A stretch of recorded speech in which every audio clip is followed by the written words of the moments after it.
Баршаңызға қайырлы күн достар. Бүгін сіздерге мен Каспи приложениесі арқылы IPN мен социальный налогты қалай төлейміз, яғни жеке табыс салығы мен әлеуметтік салықты жеке кәсіпкерлер қалай төлейді көрсетемін.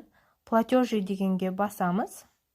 Бұл жерде все деген бөлікке өтеміз. Штрафы, налоги, платежи для ИП дегенді таңдаймыз. Бұл жерген бұның ішінде налоги для ИП-ны кіреміз. Өзіміздің қай қаладан сол қаланы таңдаймыз. Және тип платеж. Егер сіз жеке табыс салығын ИПН төлейтін болсаңыз, 101-202 КБК кодын таңдайсыз. УГД бізде Нұра ауданы, Есіл ауданы және текущий период. Сіз осы жылға төлесеңіз, текущий период дейсіз.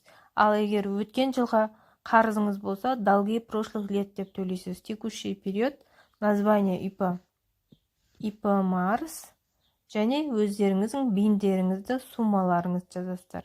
Енді мен социальный налогты қалай төлейміз? Мұнда да дәл солай, налоги для ИП, тип платеж. Міне бұл жерде социальный налог деп таңдаймыз. Социальный налог, УГД бізде Бостандықский район болса, Алматы бойынша Астана, біз Астананы көрсеттік.